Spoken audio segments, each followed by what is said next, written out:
میڈیکلیم کا اب مفتیان کرام نے ہندوستان میں جواز دیا تو ہے. وہ کمپنیز جو علاج کرواتی یہ کہتی ہیں کہ پیسے جمع کرو، اگر تم بیمار ہو گئے تو ہم تمہارا علاج کرا دیں. ان کمپنیز میں پیسے بھرنا اور ان سے علاج کروا لینا جائز. پہلے تو یہ بات مفتی تقی عثمانی صاحب، مولانا خالد سیف اللہ رحمانی صاحب اور مفتی سعید پالنپوری صاحب کی طرف منسوب تھی، لیکن اب لکھنؤ میں ہونے والی مجلس تحقیقات شرعیہ میں شریک تمام ہی مفتیان کرام نے پچھلے سال اس کے جواز کا فتویٰ دیا ہے.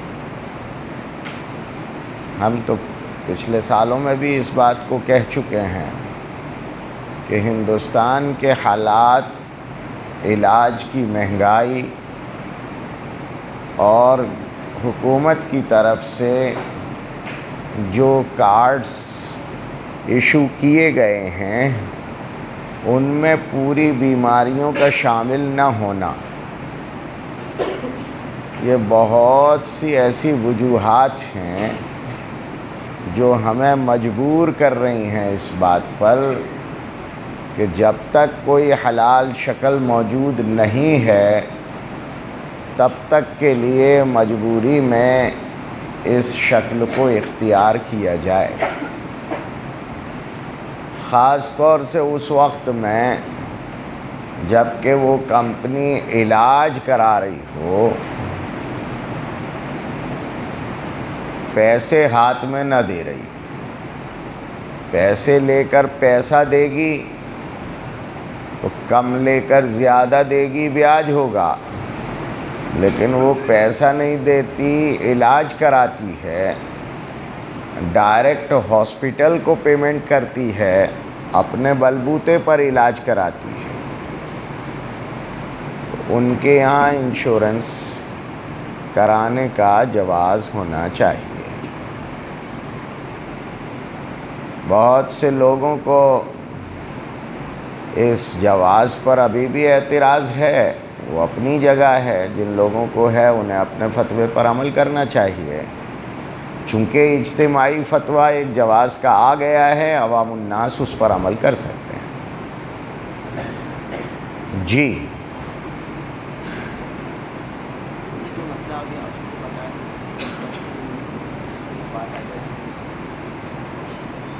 جی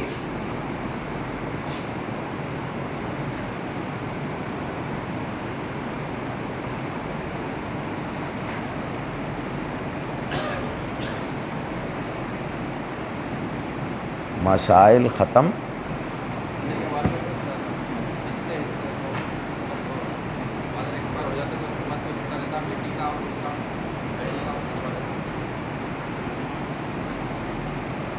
ایک آدمی کا انتقال ہو جائے تو اس کا جتنا مال ہے وہ وراثت بنتا ہے، چاہے لکوڈ ہو یا سالڈ ہو، چل سمپتی ہو یا اچل سمپتی ہو. ایک ماچس کی تیلی بھی ہے تو وہ بھی وراثت بنے گی. وہ وراثت جتنی اولاد ہے سب کے درمیان بٹے گی. بیوییں 1 سے 4 تک جتنی بھی ہیں ان کے درمیان بٹے گی. ماں باپ اگر زندہ ہیں تو ان کے درمیان بھی بٹے گی. اگر ماں باپ ہیں، بیوی ہے اور اولاد ہیں تو ماں باپ میں سے ہر ایک کو تقریباً 17.5% آتا ہے. کتنا آتا ہے؟ سدس ملتا ہے، چھٹا حصہ.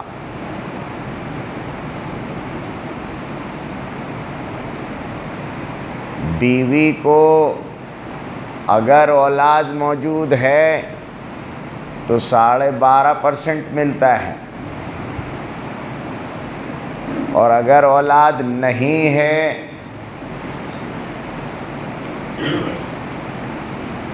تو بیوی کو 25% ملتا ہے۔ اولاد ہے تو جتنے لڑکے جتنے لڑکیاں ہیں ان کے درمیان لڑکوں کو ڈبل، لڑکیوں کو سنگل ملتا ہے۔ اگر 4 لڑکیاں ہیں 1 لڑکا ہے تو 6 حصے ہوں گے، 4 حصے لڑکیوں کو مل جائیں گے اور 2 حصے 1 لڑکے کو ملیں گے۔ جی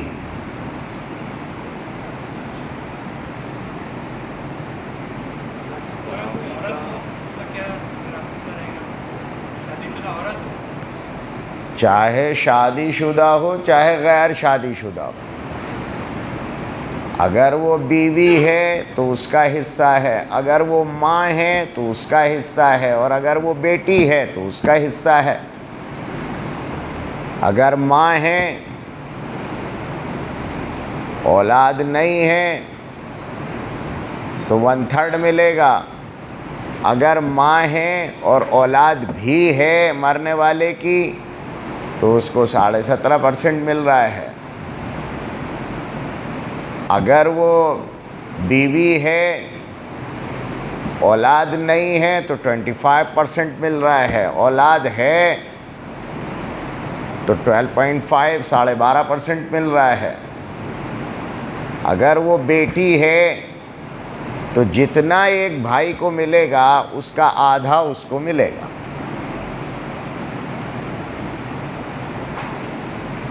جی مسئلہ جو پانی پر ہے، بعض لوگ کہتے ہیں کہ پوری طرح سے نہ ثابت ہے، بعض لوگ کہہ رہے ہیں 8، کوئی کہہ رہا ہے 10، اور کافی یہ ایک نئی بات لے کر آیا ہے، 1400 سال بعد آیا ہے۔ 1400 سال سے امت میں تراویح ہو رہی ہیں،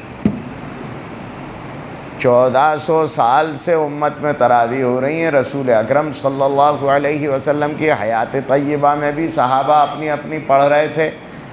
3 دن حضور نے جماعت کے ساتھ پڑھوائیں اور پھر یہ کہہ دیا کہ یہ ڈر تھا مجھے کہ کہیں فرض نہ ہو جائیں، اس لیے میں نے اجتماعی طور پر نہیں پڑھائیں۔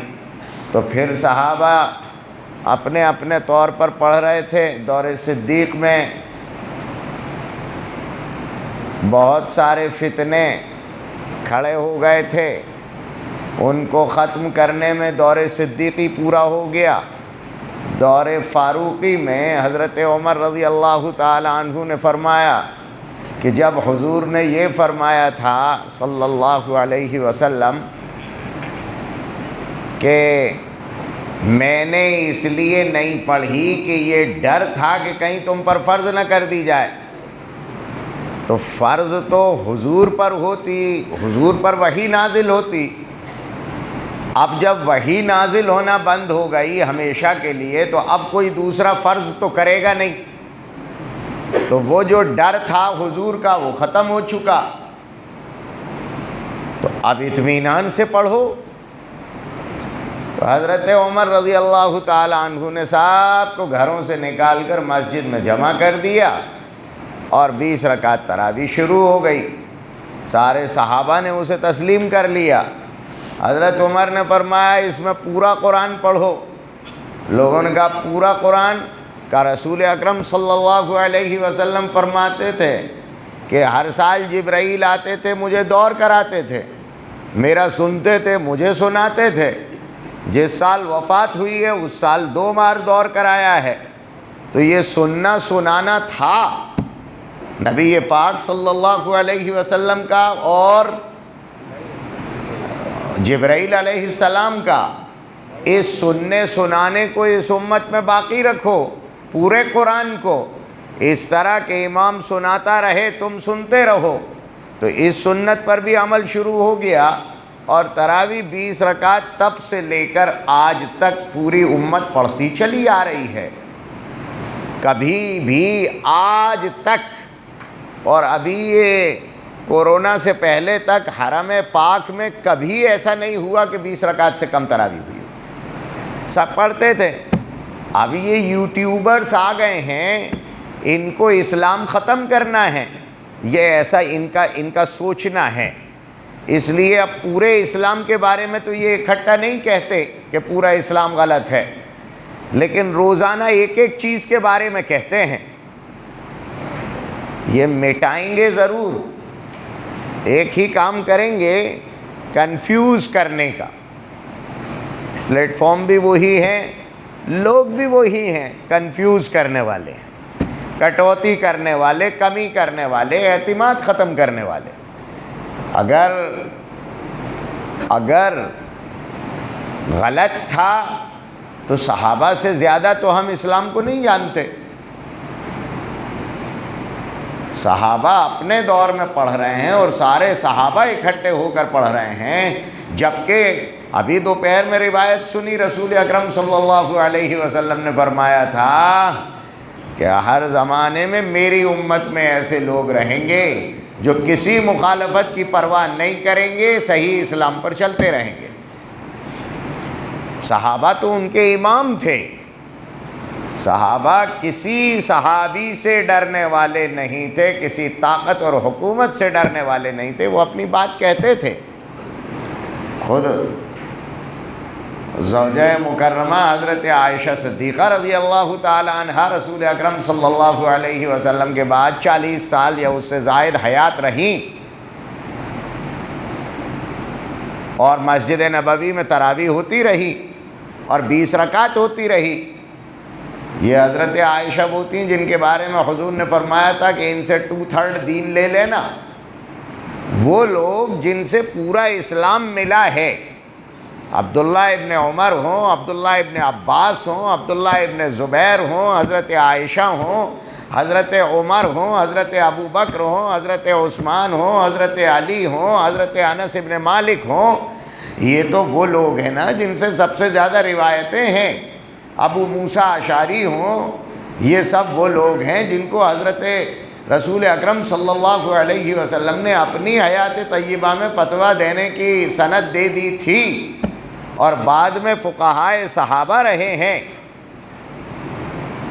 لیکن اس سب کے باوجود وہ سب تراویح پڑھتے رہے، نہ عفان آیا، نہ وبال کھڑا ہوا، نہ کسی کو کنفیوژن ہوا۔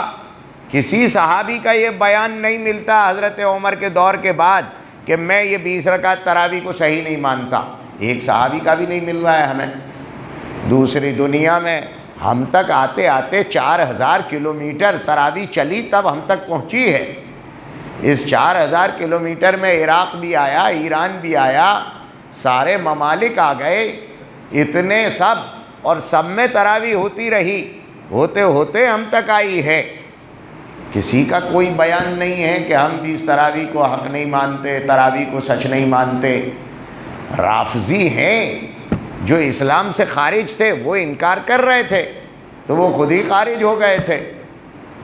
اب بھی اگر کسی کو اسلام سے خارج ہونا ہو، دیکھیے اسلامک اسٹرکچر میں جو چیزیں ہیں ان کو خارج کرنے کا اختیار آپ کے پاس نہیں ہے۔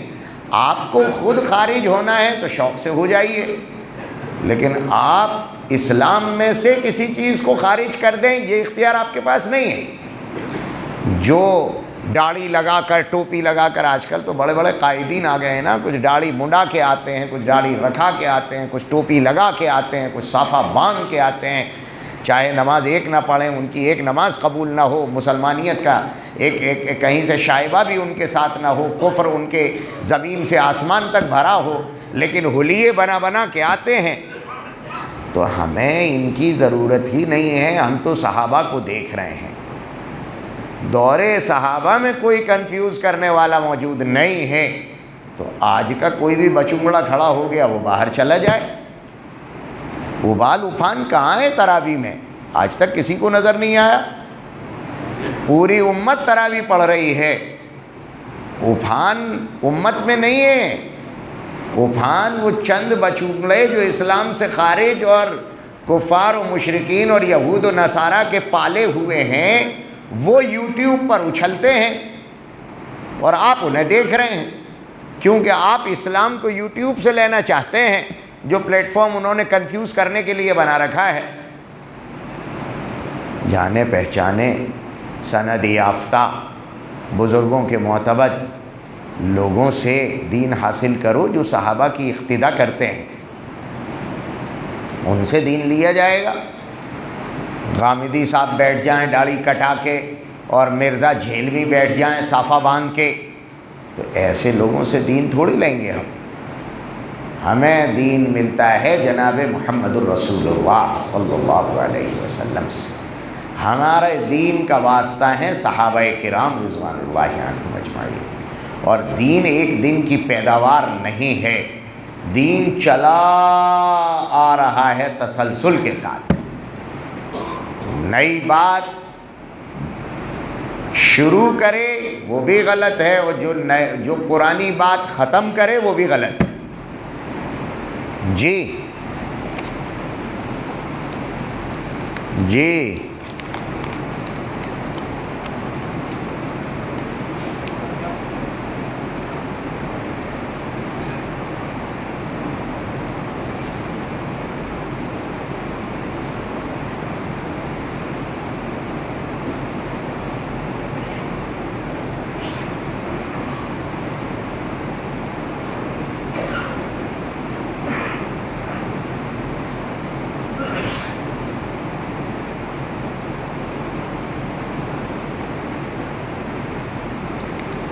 یہ اللہ جانے کوئی نیا آیا ہے، یہ کہہ رہا ہے کہ شوہر کا انتقال ہو گیا اور بیوی کو پکڑ کے لے گئے اور زبردستی اس سے کہا کہ اس کا مہر معاف کر۔ مرائے گا کیا معاف ہوگا؟ وہ تو اس کے ذمے چھپک گیا اور گیا وہ۔ اب جو مہر دینا ہے وہ مہر شوہر کو نہیں دینا، وہ تو مر چکا۔ جب تک شوہر زندہ تھا، جب تک کوئی نہیں آیا تھا اس کی بیوی کے پاس کہ اس کا مہر معاف کر دے، کوئی نہیں آیا تھا۔ جب شوہر مر گیا تو موٹی موٹی چچیاں آئی ہیں اور اس کو پکڑ کے لے جاتی ہیں اس شوہر کے جنازے پر، اور وہاں لے جا کے زبردستی اسے مکے مارتی ہیں اور کہتی ہیں معاف کر جلدی۔ یہ کیا ہو رہا ہے؟ کس سے معاف کرا رہے ہیں اور کیا معاف کرا رہے ہیں آپ؟ دونوں سوال ہیں۔ شوہر پر مہر جب تک لازم تھا، جب تک وہ زندہ تھا، اب تو وہ مر چکا، تو مہر تو قرض تھا، اب اس قرض کی ادائیگی اس کی وراثت میں سے ہوگی، تو وراثت تو بنی تب ہے جب اب وہ مالک نہیں بچا۔ اب وہ جو کچھ شوہر جس چیز کا مالک تھا وہ اب اس کے بیٹوں کے پاس جائے گی، اس کے باپ کے پاس جائے گی، اس کے بھائیوں کے پاس جائے گی، بہنوں کے پاس جائے گی، جو جو وارث بنیں گے ان کے پاس جائے گا، تو ان کا فرض ہے کہ یہ قرض ادا کریں۔ تو یہ شوہر کا مہر معاف کرا رہے ہیں یا اپنے ہتھے جو کچھ چڑھ رہا ہے اس میں سے بیوی کچھ نہ مانگے وہ معاف کرا رہے ہیں؟ ذرا سمجھو تو صحیح، کیا معاف ہو رہا ہے؟ یہ اس لیے مار رہے ہیں کہ یہ جو وراثت ہے، یہ جو شوہر نے مال چھوڑا ہے، اس میں سے اپنا مہر مت مانگنا، کہ وہ تو نکلے گا۔ شریعت نے کہہ دیا ہے کہ پہلے قرضے نکالے جائیں گے، وصیت نکالی جائے گی، اس کے بعد وصیت 1/3 میں سے ہوگی لیکن قرض تو پورے میں سے نکلے گا، اس کے بعد جو بچے گا وہ وراثت بنے گا۔ تو انہیں ڈر یہ لگ رہا ہے کہ یہ عورت کہیں ایسا نہ ہو کہ جو مال ہمارے ہتھے چڑھ رہا ہے اس میں سے مانگ بیٹھے، اس لیے اس کو پکڑ کے لے گئے ہیں اور جنازے پہ اس سے معاف کرا رہے ہیں۔ اب شوہر کا معاف کرنے سے یہ وراثت میں جو حق لگ گیا وہ کیسے جائے گا؟ تو لیا جائے گا۔ وارثوں کی سب کی ذمہ داری ہے کہ مرنے والے مورث کا قرضہ پہلے ادا کریں، اور من جملہ قرضوں میں مہر کا قرض داخل ہے، اس لیے پہلے مہر ادا کریں، اس کے بعد جو بچے اس کو وراثت سمجھیں۔ یہ دھوکہ ہے، یہ دھوکہ ہے۔ اب اس کو دھوکہ ہی کہا جائے یا ساتھ ساتھ بدمعاشی بھی کہا جائے، اور یہ عین اس موقع پر کیا جا رہا ہے جب وہ عورت صدمے سے چور ہے، اس وقت میں اس کو پکڑ کے لایا، بعد میں وہ بیچاری مہر کا لفظ بول بھی نہیں سکتی اپنے قرض کا، کیونکہ اچھا تم نے معاف تو کر دیا تھا، وہ چوڑی پھڑوا رہے تھے جب معاف کرا تو رہے تھے تم سے۔ یہ ایک دھوکہ ہے، ایک شرارت ہے، نہ اس سے معاف ہوتا ہے۔ وہ جو وراثت میں سے قرض نکالنا ضروری ہے وہ نکلے گا۔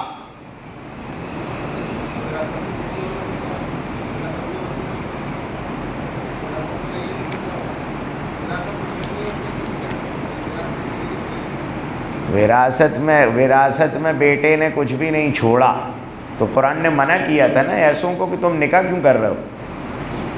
قرآن نے کہا ہے کہ اگر تم میں بیوی کا خرچہ اور مہر دینے کی سکت نہیں ہے تو تم نکاح مت کرو۔ کیا ہے وہ؟ سورہ نساء کی آیت 5ویں پارے کی دوسری آیت، وَمَن لَّمْ يَسْتَطِعْ مِنكُمْ طَوْلًا أَن يَنكِحَ الْمُحْصَنَاتِ الْمُؤْمِنَاتِ فَمِمَّا مَلَكَتْ أَيْمَانُكُم مِّن فَتَيَاتِكُمُ الْمُؤْمِنَاتِ۔ اگر تم میں استطاعت نہیں ہے آزاد عورتوں سے شادی کرنے کی تو یا تو باندیوں کو ساتھ رکھو، اور اگر وہ بھی نہیں ہے تو حدیث میں فرمایا گیا من استطاع منکم الباءۃ فلیتزوج ومن لم یستطع فعلیہ بالصوم۔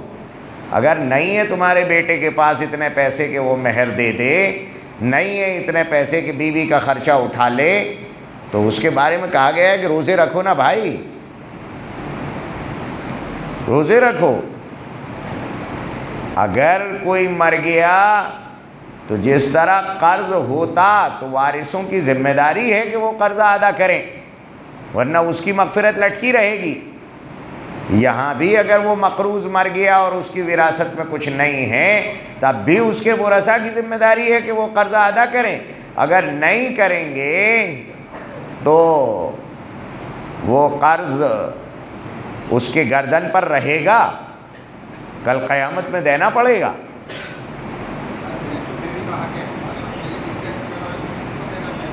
اللہ، بیوی مار ڈالو سب سے پہلے، مہر سے بچنے کے لیے سب سے پہلی فرصت میں بیوی مار ڈالو۔ مہر لازم ہو جاتا ہے نکاح کرنے کی وجہ سے، تو مہر تو آپ پر لازم ہو چکا ہے۔ اگر اچانک بیوی کا انتقال ہو گیا، تم نے نہیں ماری، بیوی کا انتقال ہو گیا اور تم مہر ادا نہیں کر پائے، تو اس کے جو وارث ہیں وہ اس کا قرض وصول کریں گے۔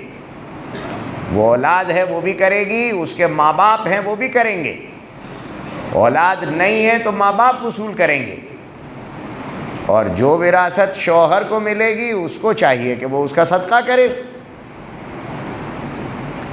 جی لیکن بھیا مہر بچانے کی خاطر بیویاں مت مارو۔ جی بھیا ہندی لکھو تو ایسی تو لکھو کہ میں اسے ہندی سمجھ کر پڑھ سکوں۔ یہ ہندی لکھی ہے لیکن یہ سمجھ میں نہیں آ رہا کہ یہ ہندی میں ہے، انگریزی میں ہے یا فرانسیسی میں ہے، یہ وہ ادھر تامل ناڈو والوں کی ایک بھاشا اور ہے نا، وہ ایسے گھوڑے گھوڑے بناتے ہیں، کچھ تو پڑھی جائے۔ نہیں سمجھ میں آ رہا ہے، میں عاجز ہوں جی۔ مکان بنانے کے لیے پلاٹ خریدا تھا جی۔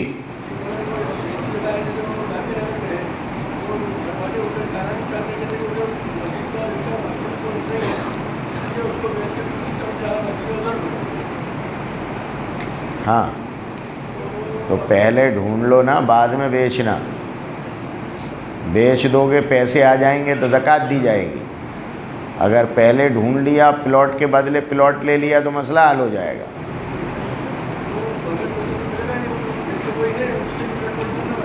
ہاں ہاں تو ابھی اسے بیچ دیا ہے کیا؟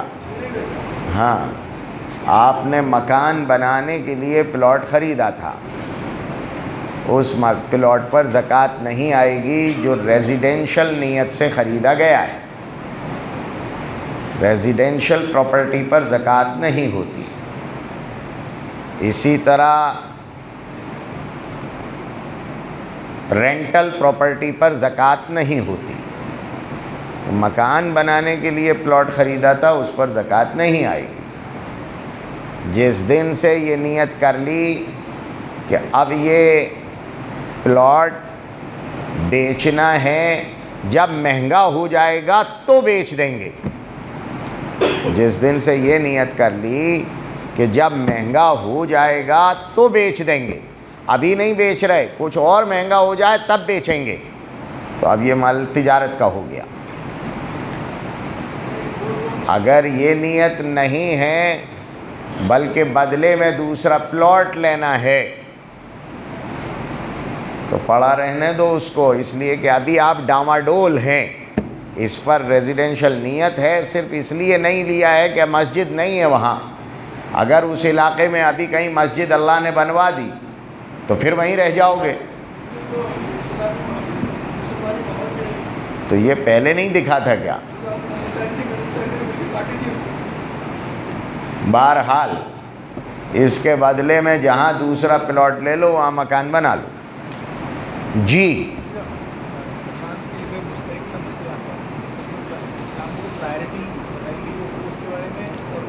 اسلام میں زکوٰۃ کے مستحقین میں پرائرٹی نہیں ہے۔ اسلام میں زکوٰۃ کے مستحقین میں پرائرٹی نہیں ہے۔ اسلام نے زکوٰۃ کے 8 مصارف بیان کیے ہیں۔ انما الصدقات للفقراء والمساکین، کیا ہے آگے؟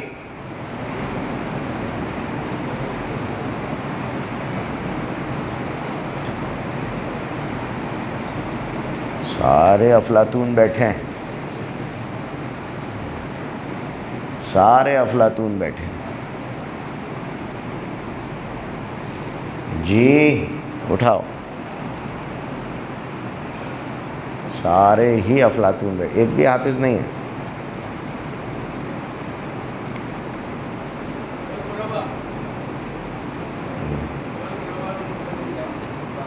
اپنی طرف سے قرآن ایجاد بھی کرو گے؟ جبرائیل کا آنا بند ہو چکا ہے۔ انما الصدقات للفقراء والمساکین والعاملین علیہا والمؤلفۃ قلوبہم وفی الرقاب والغارمین وفی سبیل اللہ وابن السبیل، یہ 8 مصارف قرآن نے بیان کیے۔ جو قیدی ہیں جن کو چھڑانا ہے وہ بھی ہیں، فقراء ہیں، مساکین ہیں، مسافرین ہیں، جن کے دل جیتنے کی کوشش کرنی ہے وہ ہیں۔ یہ سب وہ لوگ ہیں جو زکوٰۃ کو وصول کرنے کے لیے حکومت کی طرف سے متعین کارندے ہیں۔ یہ سب وہ لوگ ہیں جن کو زکوٰۃ دی جائے گی۔ تو فقراء اور مساکین جہاں ہوں گے وہاں زکوٰۃ دی جائے گی۔ مسئلہ یہ ہے کہ میں جہاں رہتا ہوں میرے اطراف کے لوگوں کی تکلیف مجھے نظر آتی ہے. میں ہاسپٹل کا ایمپلائی ہوں، دن بھر مریض آتے ہیں. مزدور تھا، مزدوری کر رہا تھا، گر پڑا، پیر ٹوٹ گیا، مشکل تمام، آپریشن کرایا ہے، دوا کے پیسے نہیں ہیں. اس کی بیوی روتی پھر رہی ہے بیچاری، اس کے بیوی بچوں کا روزگار کا کوئی سامان نہیں ہے. بیوی شوہر کی خدمت کر رہی ہے، شوہر ٹانگ ٹوٹا پڑا ہے. اب ان کے روزانہ کے کھانے پینے کے ہی لالے ہیں. میں ہاسپٹل میں اندر ہوں، دن بھر انہیں دیکھ رہا ہوں. اب میں کہوں کہ میں زکوٰۃ نکالوں گا، وہاں اڑیسہ میں میرے رشتہ دار رہتے ہیں، ان کو میں زکوٰۃ دوں گا، پرائرٹی ان کی ہے، اقربین کی ہے، جن کے میں قریب ہوں وہ مجھے نظر آ رہے ہیں. میں اسکول میں بیٹھا ہوں، دھکے دیے جاتے بچے مجھے نظر آ رہے ہیں، جنہیں تعلیم سے صرف اس وجہ سے محروم کیا جا رہا ہے کہ ان کے پاس فیس کے پیسے نہیں ہیں، کتابوں کے پیسے نہیں ہیں، ڈریس کے پیسے نہیں ہیں. میں اسکول میں بیٹھا ہوں، میں اسپتال میں بیٹھا ہوں، میں محلے میں بیٹھا ہوں، میں ایسی جگہ ہوں جہاں مجھے مسلمان عورتیں بھیک مانگنے پر مجبور نظر آ رہی ہیں. معصوم بچے پڑھ نہیں پا رہے ہیں، وہ اپنا کیریئر نہیں بنا پا رہے ہیں، وہ مزدوری کرنے پر مجبور اس لیے ہیں کہ ان کے گھر کھانے کو نہیں ہے. یہ مجھے نظر آ رہے ہیں، تو یہ میرے پہلے مستحق ہیں. جو میرے قریب ہو، کیا کہا ہے، میں پیٹ بھر کے کھاؤں اور میرا پڑوسی بھوکا رہے، اسلام کو یہ گوارا نہیں ہے. اب میرے پاس لے دے کے 2 ہی روٹی تھیں اور پڑوسی کے 4 بچے ہیں، اگر میں 1 روٹی اس کو بانٹ بھی دیتا ہوں تب بھی کیا ہوگا؟ لیکن اگر میں اپنی زکوٰۃ میں سے اس کا حق نکال دیتا ہوں، یہ میرا پڑوسی ہے، رشتہ دار نہیں ہے، لیکن قریبی ہے، جو مجھے نظروں سے دکھ رہا ہے، جو میرے قریب ہے، وہ زیادہ مستحق ہے بنسبت دور والے کے.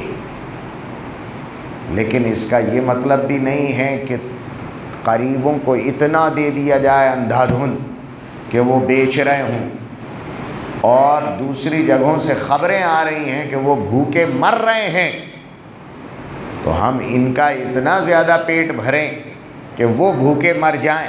اس میں بیلنس بنانا ہے، اعتدال رکھنا ہے.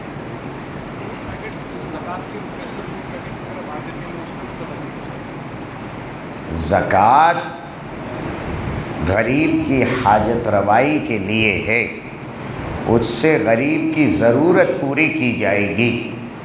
اگر ضرورت اس کی مکان ہے تو اس کا مکان بنا دیا جائے گا، ضرورت اس کا علاج ہے تو اس کا علاج کیا جائے گا زکوٰۃ کے پیسے سے، دوا دلائی جائے گی اس کو، آپریشن کرایا جائے گا اس کا.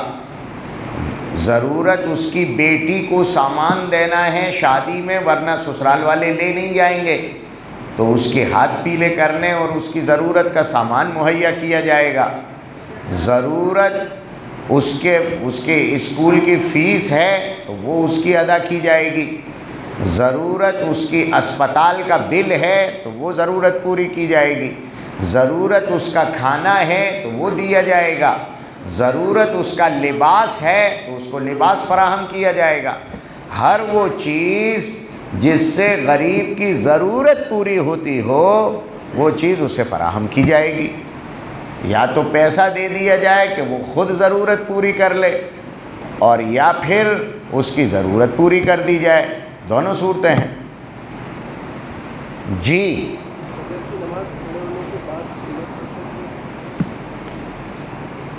یہ آج کل یوٹیوب پر کچھ گمراہ فرقوں کے لوگوں کی تعداد بڑھ گئی ہے. تو وہ نئی نئی باتیں پیدا کرتے ہیں، نئی نئی باتیں کہتے ہیں اور زور طاقت سے کہتے ہیں، چیخ چیخ کر کہتے ہیں، کچھ بھی اوڑ آڑ کے آ جاتے ہیں دوپٹے مپٹے اور پھر زور زور سے بات کہتے ہیں۔ جو لوگ صرف یوٹیوب پر بغیر چھانے پھٹکے صرف اس کو دیکھنے کا شوق رکھتے ہیں، وہ اس طرح گمراہ ہوتے ہیں۔ فجر کی سنتوں کا مسئلہ ہے کہ فجر کی سنتیں کب تک پڑھی جائیں گی، ایک مسئلہ ہے۔ فجر کی سنتیں سب سے زیادہ تاکیدی ہیں، حتیٰ کہ رسول اکرم صلی اللہ علیہ وسلم نے ایک موقع پر فرما دیا وَلَوْ طَرَدَتْكُمُ الْخَيْلُ، چاہے گھوڑے تمہیں رون دیں تب بھی تم فجر کی سنتیں ضرور پڑھنا۔ اس لیے سفر حضر میں فجر کی سنتیں نہیں چھوڑی جا رہی ہیں، بہت زیادہ تاکیدی سنتیں ہیں یہ۔ ان کی تاکید اتنی ہے کہ بعض فقہا نے تو ان کو واجب کا درجہ دے دیا ہے۔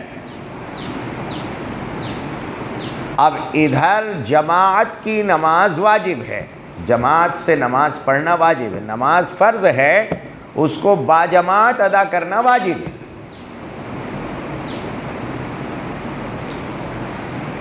اگر جماعت کھڑی ہو گئی ہے تو سنتیں نہیں پڑھنی چاہیے۔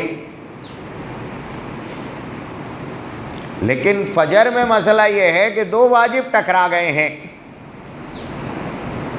ایک یہ سنتیں ہیں جو اتنی زیادہ مؤکد ہیں کہ بعض نے ان کو واجب کا درجہ دے دیا ہے،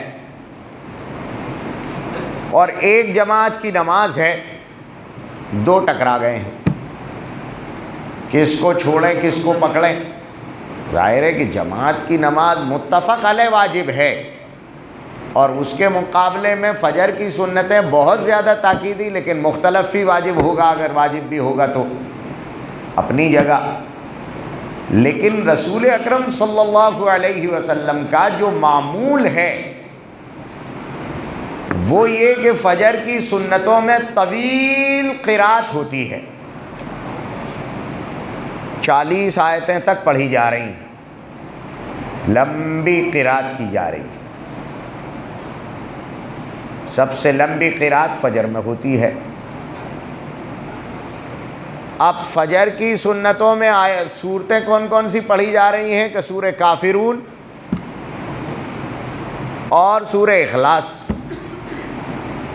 سب میں ملا کر 9 آیتیں ہوں گی، بس 2 رکعت پڑھنی ہیں، 9 آیتوں میں 2 رکعت پوری ہو رہی ہیں، اور ادھر 1 رکعت میں 40 آیتیں پڑھ رہا ہے امام۔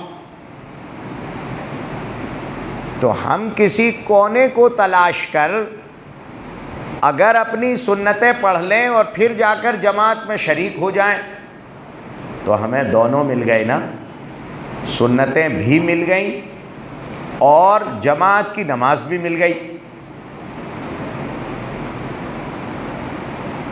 جس میں دونوں حدیثوں پر عمل ہو جائے، جو دونوں حضور نے نہیں چھوڑے ہم دونوں کو اختیار کر لیں، زیادہ بہتر ہے۔ جو دیر سے آ رہا ہے اور صف میں لگ رہا ہے، نماز اس کی بھی ہو رہی ہے، جماعت کی نماز ہو رہی ہے اس کی، تکبیر اولیٰ کب تک باقی کا؟ جب تک تکبیر ثانیہ نہیں آئی۔ تو ہم اگر اتنی دیر میں اپنی رکعتیں پڑھ لیں اور اپنی 2 رکعت اور اس کے بعد آ کر شریک ہو جائیں تو یہ بھی مل گیا وہ بھی مل گیا، کوئی حرج نہیں ہے۔ امام کے جسٹ پیچھے کھڑے ہو کر بغاوت کرنا ٹھیک نہیں ہے، کسی کونے کچیلے میں جا کے پڑھ لے۔ اسی لیے کہا جا رہا ہے کہ گھر پہ پڑھ کر آؤ سنتیں، اگر تم یہ چاہتے ہو کہ گھر پہ لڑائی نہ ہو تو اس کا سب سے بہترین وظیفہ یہ ہے کہ فجر کی سنتیں گھر میں پڑھا کرو، گھر میں لڑائی جھگڑا نہیں ہوگا۔ تو سنتیں گھر پڑھنے کی تعلیم بھی دی گئی تھی، اور اگر مسجد ہی آ گئے ہو اور جماعت شروع ہو گئی ہے تو کونے کچیلے میں پڑھ لو۔ اب مسئلہ یہ آ گیا ہے، ایک طرف تو لوگ کنفیوز کر رہے ہیں کہ دیکھو یہ کیا ہو رہا ہے، حدیث میں آتا ہے جب جماعت کھڑی ہو گئی پھر کوئی نماز نہیں ہے، سیدھے امام کے پیچھے لگو۔ ایک طرف تو وہ لوگ ہیں، دوسری اس لیے کہ ہمارا مسلک تو تطبیق کا ہے، ہم یہ چاہتے ہیں کہ سب پر عمل ہو جائے، کوئی حدیث چھوٹ نہ جائے عمل کرنے سے۔ تو سنتوں والی حدیث پر بھی عمل ہو جائے اور جماعت والی حدیث پر بھی عمل ہو جائے، دونوں پر عمل ہو جائے۔ ہم تو تطبیق والے ہیں، ان کو وہ سمجھ میں نہیں آتا، ایک چھوڑ کر ایک کو پکڑتے ہیں، ابا کے لیے اماں کو چھوڑ دیتے ہیں، اماں کے لیے ابا کو چھوڑ دیتے ہیں، تو وہ طلاق شدہ ماں باپ کی اولاد ہوں گے، ہم تو نہیں ہیں۔ ہمارے یہاں تو اماں بھی موجود ہیں، ابا بھی موجود ہیں، تو ہم تو دونوں کو ساتھ لے کر چل سکتے ہیں، تو ہمیں کیا ضرورت ہے کہ ایک کو چھوڑ کر ایک کو پکڑیں۔ دوسرا مسئلہ یہ پیدا ہو رہا ہے کہ آج کل ہمارے امام صاحب جو ہیں وہ بیچارے متولی صاحب کے رحم کرم پر ہیں۔ متولی صاحب کو ایک جمائی آ گئی تو امام صاحب رکوع کر دیں گے، اس لیے کہ ان کی روزی روٹی اسی سے وابستہ ہے، جو وہ کہیں وہ کرو۔ مقتدی صاحب 40 آیتیں سحار کرنے کے لیے تیار ہی نہیں ہیں، بیوی کی صلواتیں رات بھر سنیں گے، لیکن اللہ کا قرآن کی 40 آیتیں نہیں سنیں گے۔ تو پھر ایسوں کے مقدر میں بیوی کی گالیاں ہی ہیں، تو وہ رات بھر سنو، لیکن صبح 40 آیتیں سننے کو تیار نہیں ہے جو سنت نبی ہے۔ لمبی قرات جو رسول اللہ صلی اللہ علیہ وسلم سے ثابت ہے وہ نہیں سنیں گے۔ اب جب قرات کم ہو جائے گی، بعض جگہ تو حال یہ ہو رہا ہے کہ آپ کے اگر دونوں پیر دھل رہے تھے، اگر آپ نے دونوں پیر دھوئے تو آپ کو رکعت نہیں ملے گی، اور اگر ہاتھ بھی دھو لیے تب تو آپ کو جماعت ہی نہیں ملے گی۔ ایسے فاسٹسٹ امام لگے ہوئے ہیں، اور لوگ ایسے اماموں کے پیچھے دوڑتے ہیں جو جلدی نماز ختم کر دیں، اس لیے کہ انہیں اللہ کا کلام نہیں سننا ہے۔ تو جو اس بیماری کے مارے امام ہیں، ان کی وجہ سے یہ مسئلہ پیچیدہ ہو گیا ہے کہ اگر ہم سنتیں پڑھنے کھڑے ہوتے ہیں تو ابھی ہم نے سورہ فاتحہ پڑھی، اتنی دیر میں تو ان کا رکوع ہو جائے گا، اور ہم نے 2 رکعتیں پڑھی، اتنی دیر میں ان کی 2 بار کی فجر ہو جائے گی۔ تو اب ایسی جگہ ظاہر سنتیں چھوڑی جائیں گی اور جماعت کی نماز اختیار کی جائے گی، کیونکہ امام صاحب اتنے فاسٹ تھے، وہ سنت کے مطابق نماز ہی نہیں پڑھا رہے، انہیں جلدی سے جلدی ختم کرنا ہے۔ وہاں مسئلہ پیدا ہو رہا ہے۔ شریعت کا جو قانون بنتا ہے وہ تمام احکام کو ساتھ لے کر بنایا جاتا ہے۔ اب اگر اس میں سے کوئی ایک حکم ٹوٹ رہا ہے تو دوسرے قانون پر زد پڑتی ہے۔ جی 27 ہو گئے، بس 43 پر یا 44 پر افطار ہو جائے گا۔ جلدی جلدی بیٹھ جاؤ، دل پکڑ کے خوب دعا کرو، دعا میں لگ جاؤ، دعا مانگو، اور سب سے زیادہ توبہ کیا کرو۔ نوجوانوں، توبہ قبول ہوتی ہے، اللہ کو نوجوان کی توبہ سب سے زیادہ پسند ہے۔ خوب توبہ کرو، اللہ سے گڑ گڑا کے دعائیں کرو، پوری امت کے لیے مانگو، اللہ عز و جل قبولیت عطا فرمائے۔ سبحان اللہ و